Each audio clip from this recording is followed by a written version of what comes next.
दिल्लीत हॉस्पिटलमध्ये डॉक्टर आहे, अविवाहित आहे. माझी फेसबुकवर एका लेडीज सोबत मैत्रीण झाली. फोनवर बोलण्यानंतर व्हिडिओ कॉलही झाली. एके दिवशी त्याचा नवरा 3 दिवसासाठी बाहेर गेल्यावर त्याने मला तिच्या शहरात बोलावलं. मग एके दिवशी मोका मिळताच मी सुट्टी काढून त्याच्या शहरात गेलो आणि तिला समोरासमोर पाहून माझं तर नमस्कार मित्रांनो, माझे नाव डॉक्टर ऋषी आहे. प्याराने मला रिसू म्हणतात. मी दिल्लीचा आहे. माझ्या भावनाचं साईज 8 पेक्षा थोडी जास्त आहे. मी हॉस्पिटलमध्ये जॉब करतो. मी रोज हॉस्पिटलातून घरी येऊन झोपतो. ही गोष्ट आजपासून काही दिवसांपूर्वीची आहे. एकदा मी हॉस्पिटलमध्ये काम करत होतो तेव्हा मला फेसबुकवर रिया नावाने एक रिक्वेस्ट आली. त्यावेळी मी व्यस्त होतो म्हणून मी तिच्याकडे लक्ष दिले नाही. नंतर हॉस्पिटलातून घरी येऊन मी तिला मेसेज केला तेव्हा तिनेही मेसेजचे उत्तर दिले. आम्ही दोघे बोलू लागलो. ती काही वेळाने काम आहे असं म्हणून ऑफलाईन झाली. मी तिची प्रोफाईल तपासू लागलो. तुम्हाला आधी रियाबद्दल सांगतो. रिया एक मस्त भाभी होती. तिची 2 मुले होती. पण जसे मी तिच्या फोटोत पाहिले होते तिचे फिगर 36, 32, 38चे होते. तिचे डोळा खूप नशाळे होते. ती झारखंडची होती. माझे तिच्याशी बोलणे सुरू झाले. काही दिवसात आम्ही एकमेकांशी खूप फ्री झालो आणि खूप वेळ चॅट करू लागलो. आमच्या दोघांच्या समस्या अशी होती की मी कधी ऑनलाईन असतो तेव्हा ती नसते आणि जेव्हा ती ऑनलाईन असते तेव्हा मी नसतो. एकदा मी रियाला मेसेज केला तेव्हा तिच्याकडून खूप वेळेपर्यंत उत्तर आले नाही. मी पुन्हा मेसेज केला पण तरीही उत्तर आले नाही. याला 1 आठवडा झाला. तिच्याकडून कोणताही मेसेज आला नाही. मी फक्त फेसबुक उघडतो आणि तिच्या मेसेजसाठी इनबॉक्स पाहून मन भरून घेतो. असे 10 दिवस झाल्यावर तिचा मेसेज आला. हॅलो. नोटिफिकेशनची बेल वाजली तशी मी झटक्यात तिला मेसेज केला, हाय. मग आमचे बोलणे सुरू झाले. तेव्हा कळले की तिचा नवरा CBI मध्ये आहे आणि घरी आला होता म्हणून ती फेसबुक चालवत नव्हती. आता आम्ही दोघे हळूहळू एकमेकांबद्दल जाणू लागलो. आमच्यापैकी कोणीही अजून अनुभवाची गोष्ट केली नव्हती. एकदा मी तिला विचारले, तुम्ही खूप भाग्यवान आहात. तिने विचारले, का? मी म्हटले, तुमचा इतका चांगला नवरा आहे. तुम्ही खूप नशीबवान आहात. तो चांगली जॉबही करतो. माझे बोलणे ऐकून ती उदास झाली. तिने एक दुःखी इमोजी पाठवला. मी विचारले, काय झाले? तुम्ही उदास का झालात? तिने म्हटले, काय भाग्यवान आहे मी. माझे आयुष्यच बर्बाद झाले आहे. मी विचारले, कसे? तिने सांगितले की तिचा नवरा 3 महिन्यात एकदा घरी येतो. मी तिच्या बोलण्याने आतून खुश झालो पण मी तिच्या बोलण्यावर दुःख व्यक्त केले. मग ती म्हणाली, ही गोष्ट सोडा यार.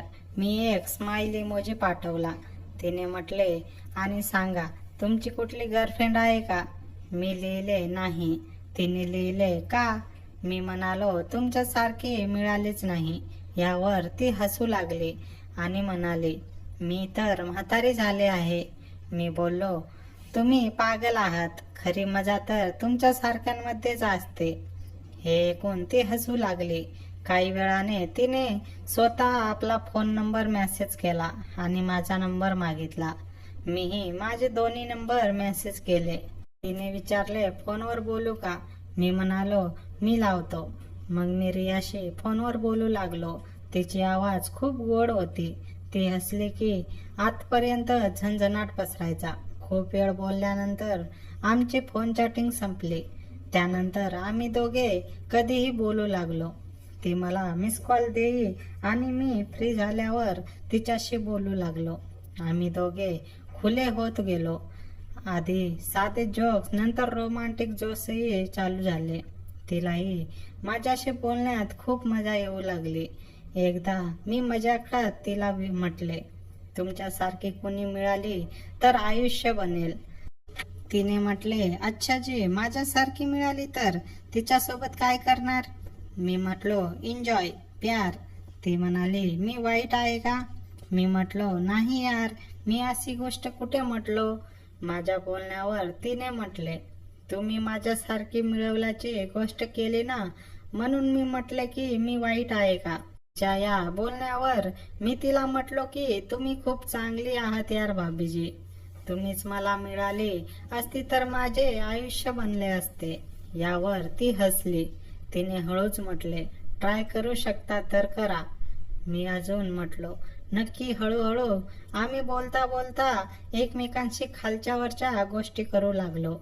तिने माझ्या आयुष्याबद्दल विचारायला सुरुवात केली आणि मी हळूहळू तिला माझ्या आयुष्याबद्दल सर्व काही सांगू लागलो.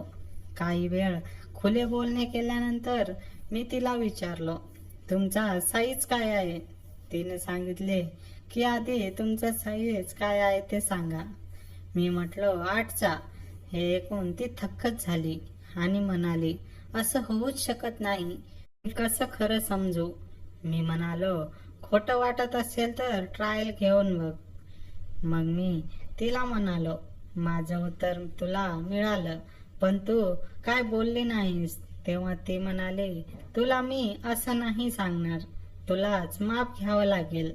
आम्ही खूप काही मधल्या गोष्टी करू लागलो. तिच्या नशेत मी हळूहळू चूर होत होतो आणि तीही माझ्या बोलण्याने खूप मस्त होत होती.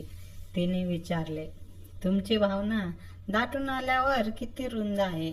मी म्हटले, तो इंची टेपने मोजण्यापेक्षा जेव्हा स्वतः टेलरला ट्रायल रूम मध्ये नाप देऊन तेव्हा बरोबर राहील.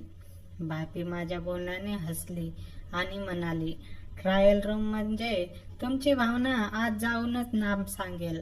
मी म्हटलो, भाभीजी बरोबर पकडले. ती खळखळून हसली. अशा प्रकारे आम्ही दोघे रात्रभर असल्या गोष्टी करत होतो. ती मला प्याराने शिव्या देत होती. मीही तिला फोनवर चांगलं अनुभवत होतो. त्यानंतर तिने स्वतः व्हिडिओ कॉलिंगवर बोलायला सांगितले. मी तर याचीच वाट पाहत होतो. मी व्हिडिओ कॉल केला. ती एक मस्त नाईट ड्रेस मध्ये होती. बिना आस्तींची फ्रॉक सारखी मॅक्सी घातली होती. ही मॅक्सी खूप पातळ होती. माझे डोळे तिच्या त्या मादक रूपांवर खिळले. त्या पातळ मॅक्सीमधून तिच्या शरीराचे ते सुडल 36, 32, 38 चे कव्हर्स इतके स्पष्ट आणि आकर्षित दिसत होते की माझ्या छातीची धडधड एकदम वाढली. तिने तिचे ते नशाळे डोळे कॅमेरा समोर आणून मला एक अशी नजर दिली ज्याने माझ्या अंगात एक वेगळीच वीज धावली. मी तिला म्हणालो, भाभीजी, आज तर तुम्ही खरंच जीव घेणार असं दिसतंय. माझ्या या बोलण्यावर ती गालातल्या गालात हसली आणि कॅमेरा थोडा खाली करत तिने स्वतःला नीट दाखवायला सुरुवात केली. तिचा तो गोड आवाज फोनमधून येत होता. कसं वाटतंय रिशू? जी ट्रायल रूमची गोष्ट करत होता ती आज समोर आहे. तिची ती मोकळी बाजू पाहून माझा संयम सुटू लागला होता. मी तिला म्हणालो की तुझा हा लुक पाहून माझा तो 8चा आकार माझ्या आता कंट्रोलमध्ये नाही आहे. तिने जेव्हा हे ऐकले तेव्हा ती आणखीच लाजून हसली आणि म्हणाली, फक्त गप्पा मारणार की अजून काही दाखवणार पण? मी क्षणाचाही विलंब न करता कॅमेऱ्याचा अँगल बदलला आणि तिला माझ्या परिस्थितीची जाणीव करून दिली. तिने जेव्हा व्हिडिओमध्ये ते पाहिले तेव्हा तिच्या चेहऱ्यावरचे भान पूर्णपणे बदलले. तिचे डोळे विस्फारले आणि ती थक्क होऊन म्हणाली, बापरे रिशू, तू खरंच सांगत होतास. हे तर खूपच जास्त आहे. आमचे हे बोलणं आता पूर्णपणे एका वेगळ्या पातळीवर गेले होते. ती कॅमेरा समोर हळूहळू दोरी सैल करू लागली होती आणि एक एक भाग माझ्या समोर येऊ लागला. तिचा तो गोरा रंग आणि तिची ती माजकता पाहून मी पूर्णपणे तिच्या नशेत चूर झालो होतो. आम्ही दोघेही एकमेकांना स्क्रीनवर पाहत स्वतःवरचा ताबा गमावत होतो. ती इकडून स्वतःला स्पर्श करत सुस्कारे सोडत होती आणि तिचा तो आवाज माझ्या कानात जात होता, ज्यामुळे माझा थरकाप उडत होता. ती म्हणाली, रिसू, तुझी ही भावना जेव्हा माझ्या जीवनात जाईल, जेव्हा माझ्या जीवनाचे काय होईल याचा विचार करूनच मला अंगावर काटा येतोय. मी तिला धीर देत म्हणालो, भाभीजी, जेव्हा मी प्रत्यक्ष येईन तेव्हा तुला असा काही सुंदर वेळेचा अनुभव देईल की तू तुझ्या या CBIच्या नवऱ्याला विसरून जाशील. यावरती बेडवर आडवी झाली आणि कॅमेरा अशा अँगलवर ठेवला जिथून मला खूप काही स्पष्ट दिसत होते. रात्र जशी जशी पुढे सरकत होती तसे तसे आमचे हे व्हिडिओ कॉलिंगवरील चाळे आणि ती मादक चाट अधिकच तीव्र होत गेले.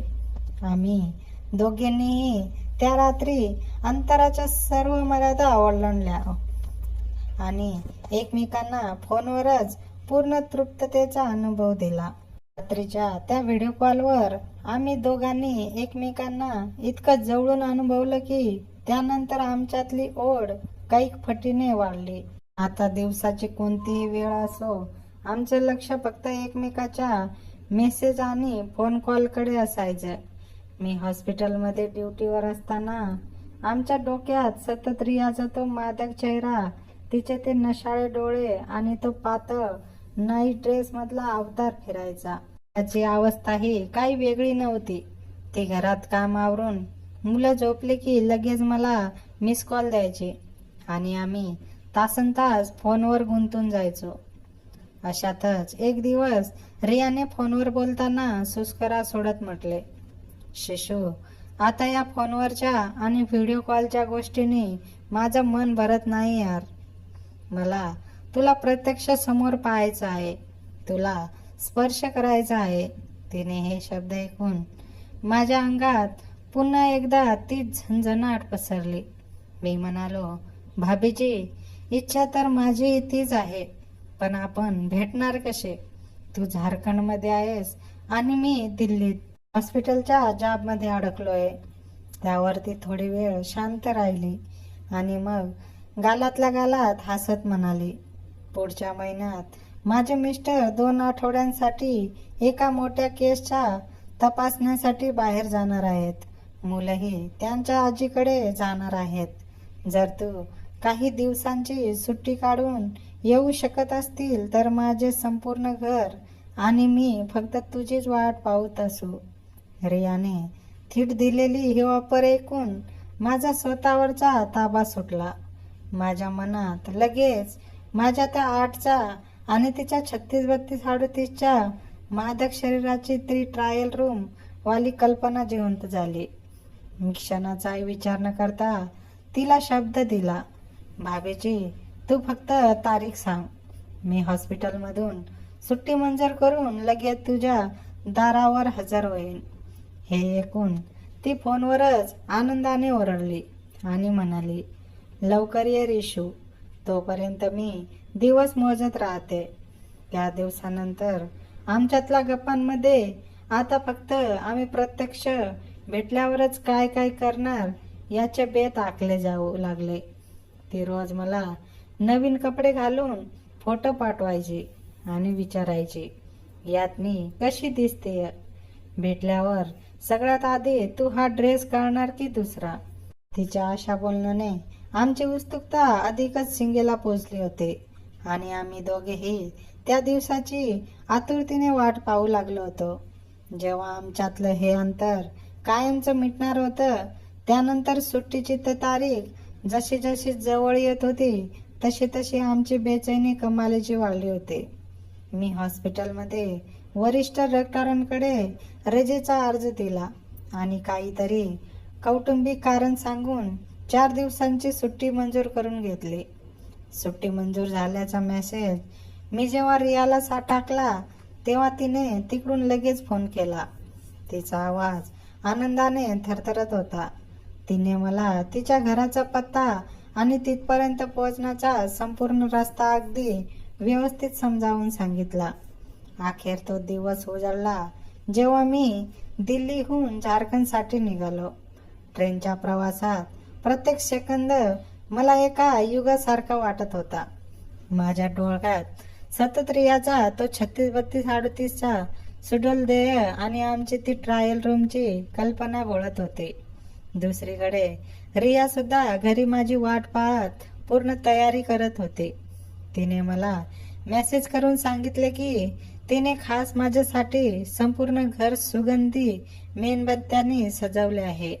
मी जेव्हा तिच्या शहरात पोहोचलो आणि तिथून टॅक्सी करून तिच्या घरासमोर उतरलो तेव्हा माझ्या छातीची धडधड प्रचंड वाढली होती.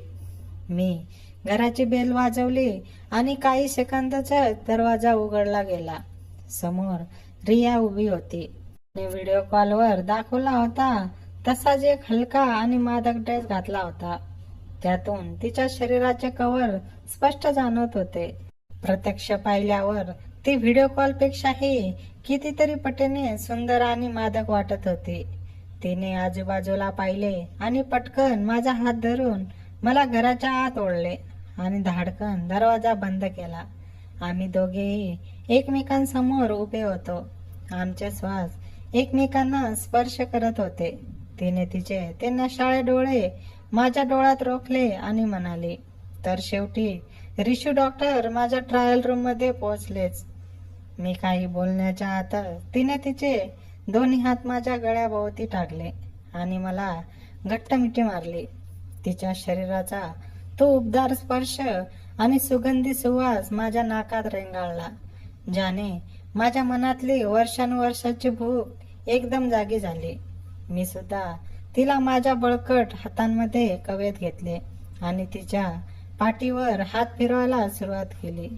आमचे ओठ आता एकमेकांच्या अगदी जवळ आले होते आणि काही क्षणातच आमच्यातल्या त्या अंतराचा कायमचा शेवट झाला. आमच्या ओठाने जेव्हा एकमेकांच्या वेध घेतला तेव्हा जणू अवघ्या जगाचा आनंद विसर पडला. रियाच्या ओठाने ती गोडी आणि तिच्या श्वासांची ती धग माझ्या अंगातली धुंदी अधिकच वाढत होती. तिने मला अजूनच स्वतःकडे ओढून घेतले आणि तिचे ते सुडेल 36-32-38चे शरीर माझ्या शरीरावर पूर्णपणे विसावले. माझ्या बळकट मिठीत ती अगदी मऊ मेणासारखी विरघळत चालली होती. काही वेळ त्या सुगंधी दिवाखान्यात एकमेकांना अनुभवल्यानंतर तिने माझा हात धरला आणि ती मला तिच्या बेडरूमकडे घेऊन गेली. तिथे मंद प्रकाशात बेड सजवलेला होता. बेडवर बसता तिने माझ्या चेहऱ्याला आपल्या हातात घेतले आणि म्हणाली, रिशू, आजपर्यंत फक्त ज्या गोष्टी आपण फोनवर केल्या त्या सगळ्या आता खऱ्या करून दाखवायची वेळ आली आहे. तुझा तो आठचा नाप आज मला प्रत्यक्षात अनुभवायचा आहे. तिच्या या शब्दांनी माझ्या समूहाचा उरला सुरला बांधही सुटला. मी हळू तिच्या त्या पातळ नक्षीचा दोरी शेअर केली आणि तिचे मादक सौंदर्य पूर्णपणे माझ्या नजरेसमोर आले. तिचा तो गोरा रंग आणि तिचे सुबक कवर पाहून मी तिच्या अंगाचा वेध घेऊ लागलो. तिनेही माझ्या शर्टची बटणे घाईघाईने सेल केली आणि माझ्या छातीवर आपले हात फिरवत ती सुस्कारे सोडू लागली. जेव्हा आमचे शरीर एकमेकांना पूर्णपणे स्पर्शले तेव्हा तिचे डोळे अधिकच नसाळे झाले. मी झुकलो आणि आमच्यातला त्या बहुप्रतीक्षित ट्रायल रूमच्या त्या खेळात सुरुवात झाली. माझा तो अवाढव्य आकार जेव्हा तिच्या शरीराला स्पर्शून आत उतरू लागला तेव्हा तिच्या तोंडून एक हलकीशी किंकाळी आणि सुस्कारा एकत्र बाहेर पडला. तिने माझे खांदे घट्ट पकडले आणि तिचे डोळे बंद झाले. बापरे रिशू, तू खरंच खूप कमाल आहेस, असे म्हणत तिने आपल्या कमानदारी कंबरेची हालचाल सुरू केली.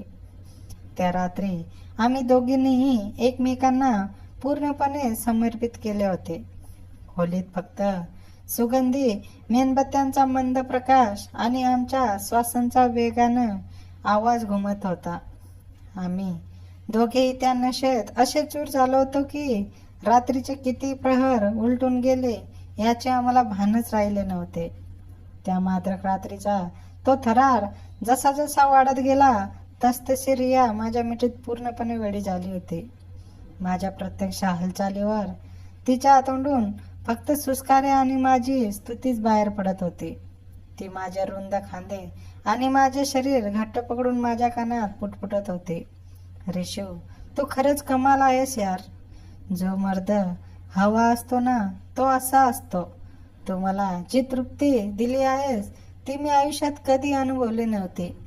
तिचे ते नशाळे डोळे पूर्णपणे उघडत नव्हते, पण तिच्या चेहऱ्यावरचा तो आनंद स्पष्ट दिसत होता. माझ्या त्या आठचा प्रत्येक स्पर्श बेल झेलताना ती स्वतःवरचा ताबा पूर्णपणे गमावून बसली होती. ती माझी तारीफ करता करता अचानक आपल्या नवऱ्याचा विषय काढत म्हणाली, तो माझा नवरा आहे. CBIच्या नावाखाली वर्षभर फक्त ड्युटी आणि केस एवढं त्याला ठाऊक असतं. 3 महिन्यातून एकदा घरी येतो, पण त्याला बायकोच्या भावनांची, तिच्या सुखाची काही पडून नसलेली असते. घरात असूनही तो कधी मला असं सुख देऊ शकला नाही. ज्याचं शरीर फक्त नावापुरतं आहे, खरी ताकद आणि खरी मजा काय असते हे आज मला तुझ्याकडे आल्यावर कळालं रिशू. तिच्या तोंडून आपल्या नवऱ्याबद्दलचा तो राग आणि माझ्याबद्दलची ती प्रचंड तारीफ ऐकून माझाही उत्साह सात्या गगनला पोहोचला होता. ती सतत म्हणत होती, तो तर अगदी निर्सस माणूस आहे, पण तू तर मला स्वर्गाचा अनुभव दाखवलास. आम्ही दोघेही त्या बेडवर एकमेकांच्या अनुभवाचा आनंद घेत पूर्णपणे बुडून गेलो होतो. रिया तिच्या नवऱ्याला नाव ठेवत माझ्या ताकदीचा आणि माझ्या प्रेमाचा जय जयकार करत होती. आणि ती रात्र आमच्यासाठी अधिकच अविस्मरणीय बनत चालली होती. त्या रात्रीचा तो परमोच्च बिंदू गाठल्यानंतर आम्ही दोघेही एकमेकांच्या कवेत पूर्णपणे शांत झालो होतो. खोलीत सुगंधी मेणबत्त्यांचा तो मंद प्रकाश अजूनही जळत होता आणि आमचे वेगात चालणारे श्वास आता हळूहळू पर्वपदावर येत होते. रियाने तिचे डोके माझ्या छातीवर ठेवले होते आणि ती तिच्या हाताचे बोटे माझ्या केसातून फिरवत होती. तिच्या चेहऱ्यावर एक वेगळा समाधान आणि सुख दिसत होता, जे कदाचित तिने वर्षानुवर्षे अनुभवले नव्हते. ती माझ्या छातीवर हलकीशी चापट मारत म्हणाली, रिशू, आज तू मला खरंच जिंकलास यार. मला वाटलं नव्हतं की फोनवर एवढा मोठ्या गोष्टी करणारा हा दिल्लीचा डॉक्टर प्रत्यक्षातही इतका भारी निघेल. मी तिच्या कोंबऱ्याभोवती हात घट्ट करत हसलो आणि म्हणालो, भाभीजी, मी आधीच सांगितलं होतं ना, आमचे ट्रायल रूम कधीच फेल जात नाही. माझ्या या बोलण्यावर ती पुन्हा एकदा खळखळून हसली आणि तिने मला अजून घट्ट मिठी मारली. रात्रीचे ते जवळजवळ 3 वाजून गेले होते, पण आमच्या डोळ्यातून झोप पार उडाली होती. ती माझ्या मिठीत पडून आता भविष्याबद्दल बोलू लागली. आता या पुढचे 3 दिवस तू पूर्णपणे माझा आहेस. आपण खूप साऱ्या गोष्टी करू, खूप फिरू आणि जेव्हा तू हॉस्पिटलमध्ये परत जाशील तेव्हा माझ्यासाठी फक्त तुझ्या या आठवणीच माझा सहारा असतील. असे म्हणताना तिच्या आवाजात एक हळवेपणा आला. तिला पापी दिली आणि तिला खात्री दिली की हे अंतर आता आमच्यात कधीच भिंत बनू शकणार नाहीत. त्या शांत रात्री एकमेकांच्या शरीराची ऊब घेत आम्ही प्रेमाच्या आणाभाका घेत आम्ही कधी तर एकत्रच गाढ झोपण्याच्या अधीन झालो. सकाळची कोवळी किरणे जेव्हा बेडरूमच्या खिडकीतून आत आली तेव्हा माझे डोळे उघडले. माझ्या छातीवर रिया अजूनही गाढ झोपलेली होती. तिच्या चेहऱ्यावर रात्रीच्या त्या सुखाची एक वेगळी चमक होती. मी हळूच तिच्या केसांच्या बटा बाजूला केला. तशी ती हसून जागी झाली आणि तिने तिचे ते नसाळे डोळे माझ्या डोळ्यात रोखले. गुड मॉर्निंग रिशू, रात्रीचं स्वप्न अजूनही खरं वाटत नाहीये, असं म्हणत तिने मला सकाळीचे घट्ट मिठी मारली. तिने बेडरूमवरून उठून माझ्यासाठी गरमागरम चहा आणला आणि आम्ही दोघे बेडवरच बसून चहा पिता पिता रात्रीच्या त्या अनुभवावरून पुन्हा एकमेकांना चिडू लागलो. रिया म्हणाली की आज ती माझ्यासाठी माझ्या आवडीचे जेवण बनवणार आहे, कारण तिला तिच्या या डॉक्टरची पूर्ण काळजी घ्यायची होती. दिवसभर आम्ही घरातच गाणी ऐकत, गप्पा मारत आणि एकमेकांच्या जवळ येत घालवला. कधी ती माझ्या मिठीत असायची तर कधी आम्ही स्वयंपाकघरात एकत्र असायचो. जसा जसा दिवस मावळतीला चालला होता तशी तशी आमच्यातली ओढ रात्रीच्या पुढच्या प्रहारासाठी पुन्हा एकदा जागृत होऊ लागली होती आणि आम्ही दोघेही दुसऱ्या रात्रीचा त्या मादक खेळासाठी मनमोकळे तयार होत होतो. दुसरी रात्र जशी जशी जवळ येऊ लागली तशी तशी संपूर्ण घरातली हवा पुन्हा एकदा एका वेगळ्याच मादकतेने भरून गेली. रियाने आज रात्रीसाठी आधीपेक्षाही अधिक बोल्ड आणि आकर्षक असा काळ्या रंगाचा ट्रान्सपरंट नाईट ड्रेस घातला होता. दिवारखान्यातल्या सुगंधी मेणबत्त्याचा प्रकाश तिच्या त्या काळ्या ड्रेसमधून डोकावणाऱ्या गोऱ्या अंगावर पडला तेव्हा ती एखाद्या अप्सरेसारखी भासत होती. तिने तिच्या त्या नशाळ डोळ्यांनी माझ्याकडे पाहिले आणि हातानेच मला बेडरूमकडे येण्याचा इशारा केला. तिचा तो अवतार पाहून माझ्या शरीरात काल रात्रीपेक्षाही दुप्पट वेगाने रक्त धावू लागले. मी बेडरूममध्ये पाऊल टाकताच तिने मागून येऊन मला घट्ट कवेत घेतले. तिचे ते 36-32 38चे कव्हर्स माझ्या पाठीला घासले गेले आणि माझ्या त्या 8च्या पुन्हा एकदा आपली ताकद दाखवायला सुरुवात केली. रियाने हळूच गालातल्या गालात हसत माझ्या वरूनच माझ्या त्या दाटून आलेल्या भावनेला स्पर्श केला आणि म्हणाली, बापरे रिशू, हा तर काल रात्रीपेक्षा जास्त गरम वाटतोय.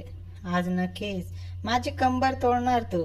मी मागे वळून तिला थेट बेडरूमावर आडवे केले आणि म्हणालो, भाभीजी, काल फक्त नाप घेतला होता, आज तर संपूर्ण ट्रायल रूम आपल्या नापावर करायचे आहे.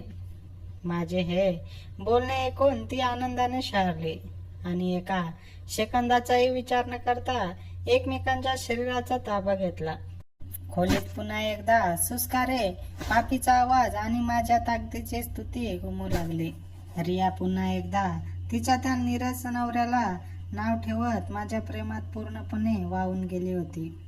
त्या दुसऱ्या रात्रीचा तो थरार इतका तीव्र होता की आम्ही दोघेही थकून कधी गाढ झोपेच्या अधीन झालो ते कळलेच नाही. सकाळी जेव्हा मला जाग आली तेव्हा खोलीत पूर्ण शांतता होती आणि रिया माझ्या बाजूला नव्हती. मला वाटले की ती नेहमीप्रमाणे स्वयंपाकघरात चहा बनवायला गेली असेल, म्हणून मी अंगावर कपडे चढवून हसतमुख चेहऱ्याने बेडरूमच्या बाहेर आलो. पण दिवाखान्यात पाऊल ठेवताच समोरचे दृश्य पाहून माझे पाय जमिनीला खिळले आणि माझ्या अंगातून भीतीची एक थंड लहर धावून गेली. समोर सोफ्यावर एक कडक खाकी वर्दी परिधान केलेला भेदक डोळ्यांचा माणूस बसला होता. त्यांच्या शेजारी 2 पोलीस कर्मचारी उभे होते आणि रिया एका कोपऱ्यात चेहरा हाताने झाकून रडत उभी होती. तो माणूस दुसरा कोणी नसून रियाचा नवरा होता, जो CBI मध्ये अधिकारी होता. त्याने माझ्याकडे अत्यंत थंड आणि क्रूर नजरेने पाहिले. त्याने टेबलावर त्याचा सरकारी ID आणि एक चालू असलेला व्हॉइस रेकॉर्डर ठेवला होता, ज्यामध्ये आमचे आधीचे सर्व काही संवाद रेकॉर्ड झालेले दिसत होते. तर तुम्हीच आहेत डॉक्टर रिशू, दिल्लीचे डॉक्टर. त्यांचा जड आणि भरदस्त आवाज संपूर्ण घरात घुमला. तुम्हाला काय वाटलंय, CBI अधिकाऱ्याच्या घरात घुसून तुम्ही हे सगळे कराल आणि मला पत्ताही लागणार नाही? माझ्या केसचे काम लवकरच संपल्यामुळे मी काल रात्री ज्या शहरात पोहोचलो होतो, तुमच्या त्या ट्रायल रूमच्या गप्पा आणि रात्रीचे कारनामे मी बाहेरूनच ट्रॅक करत होतो. हे ऐकून माझे संपूर्ण शरीर थरथरू लागले. माझे डॉक्टरकीचे करिअर, माझी इज्जत आणि माझे आयुष्य एका क्षणात उद्ध्वस्त होताना मला दिसत होते. रियाचे रडत रडत माझ्याकडे पाहिले आणि म्हणाली, रिशू, मला माफ कर. मला माहीत नव्हतं की हे सगळं अचानक येतील. तिचा तो CBI नवरा सोफ्यावरूनच उठला, माझ्या अगदी जवळ आला आणि म्हणाला, आता तुमची ही 8ची घमेंड आता डॉक्टरांची पदवी थेट कोर्टात आणि तुरुंगातच मोजली जाईल. त्याने एका पोलीस कर्मचाऱ्याला इशारा केला आणि त्याने पुढे येऊन माझ्या हातात लोखंडी बेडा ठोकल्या. ज्या घरात मी सुखाचे बेत आखत होतो त्याच घरातून मला आता कायद्याच्या कटाच्यात ओढत बाहेर नेले जात होते आणि माझे आयुष्य एका भयानक वळणावर येऊन थांबले होते. हेडकॅपचा तो थंड स्पर्श माझ्या मनगटावर बसतात माझे संपूर्ण शरीर गोठून गेले. पोलीस मला ओढत दाराबाहेर नेऊ लागले. माझी डॉक्टरकी, माझी इज्जत, माझं करिअर सगळं काही एका क्षणात संपल्याचे स्पष्ट दिसत होते. मी हताश होऊन मान खाली घातली. पण आम्ही जसे घराच्या मुख्य दरवाजापाशी पोहोचलो तशी बाहेर एका काळ्या रंगाची गाडी आलिशान कार येऊन थांबली. त्या कारमधून एक कडक सूट घातलेला माणूस आणि त्याच्यासोबत 4 सशस्त्र खाजगी सुरक्षा रक्षक घाईघाईने खाली उतरले आणि त्या माणसाला पाहताच मला घेऊन जाणाऱ्या दोन्ही पोलिसांचे चेहरे भीतीने पांढरे पडले आणि त्यांनी आदराने थेट सल्यूट ठोकला. तो सूट घातलेला माणूस थेट घरात आला. त्याने रियाच्या CBI नवऱ्याकडे पाहिले आणि खिशातून एक अत्यंत गोपनीय सीलबंद पत्र काढून त्यांच्या हातात दिले. ते पत्र वाचताच त्या CBI अधिकाऱ्याला तो कडक रुबाब एका सेकंदात गायब झाला. त्याचा चेहरा घामाने डगमगला आणि तो थरथरत्या आवाजात म्हणाला, "सर, मला माफ करा. मला माहीत नव्हतं की हा केस तुमच्या अखत्याखाली येतो." मी पूर्णपणे गोंधळून गेलो होतो. हा नवीन माणूस कोण होता आणि त्यांच्या एका पत्राने CBI अधिकारी इतका का घाबरला? त्या सूट घातलेल्या माणसाने पोलिसांना इशारा केला तशा त्या माझ्या हातातील बेड्या तातडीने काढण्यात आल्या. तो माझ्या जवळ आला. त्याने माझ्या खांद्यावर हात ठेवला आणि अत्यंत गंभीर आवाजात म्हणाला, "डॉक्टर रिशू, तुमचे नशीब चांगले आहे की आम्ही वेळेवर पोहोचलो. पण तुम्ही ज्या रियाच्या प्रेमात पडलात ती कोण आहे हे तुम्हाला अजूनही माहीत नाही." मी चक्रावून रियाकडे पाहिले. रिया मगाशी रडत होती, पण आता तिच्या चेहऱ्यावर एक वेगळाच अत्यंत रहस्यमय आणि भीतीदायक भाव होता. तो सूट घातलेला माणूस माझ्या कानाशी आला आणि अतिशय संत पण चक्रावून टाकणाऱ्या आवाजात म्हणाला, "डॉक्टर, ज्या स्त्रीला तुम्ही एक साधी भाभी समजत आहात ती झारखंडची नसून आंतरराष्ट्रीय स्तरावर मोस्ट वॉन्टेड असलेली एक अशी व्यक्ती आहे जिचा शोध देशातील 3 गुप्तचर यंत्रणा घेत आहेत. आणि तुम्ही काल रात्री तिच्या बेडरूममध्ये जे काही बोललात आणि जे पाहिलेत त्यानंतर आम्ही तुमचे नाव थेट देशाच्या सुरक्षेशी जोडले गेले आहे." हे ऐकून माझ्या डोक्याचा पार भुगा झाला. मी एका साधाच सोशल मीडियाचा अफेअरमध्ये आलो होतो की एखाद्या आंतरराष्ट्रीय षडयंत्राच्या जाळ्यात अडकलो होतो. मी काही विचारणार तितक्यात रियाने माझ्याकडे पाहिले. तिच्या त्या नशाळ्या डोळ्यात आता कमालीची कृतता आणि एक गूढ हसू होते. ती हळूच पुढे आली आणि पोलिसांच्या गराड्यातूनच माझ्याकडे पाहत एका गूढ आवाजात म्हणाली, "रिशू, तुला वाटलं ना की गेम संपला? गेम तर आता सुरू झालाय. कारण काल रात्री मी तुझ्या नकळत तुझ्या शरीरात एक अशी गोष्ट प्लांट केली आहे जी फक्त माझ्याच इशाऱ्यावर काम करेल." तिने नक्की काय केले होते? ती कोण होती आणि माझ्या सुटका होणार होता की मी अजून मोठ्या नरकात ढकलला गेलो होतो?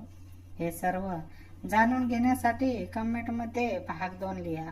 जर 10 कमेंट आले तर लगेच तुमच्यासाठी दुसरा भाग घेऊन येईन. धन्यवाद.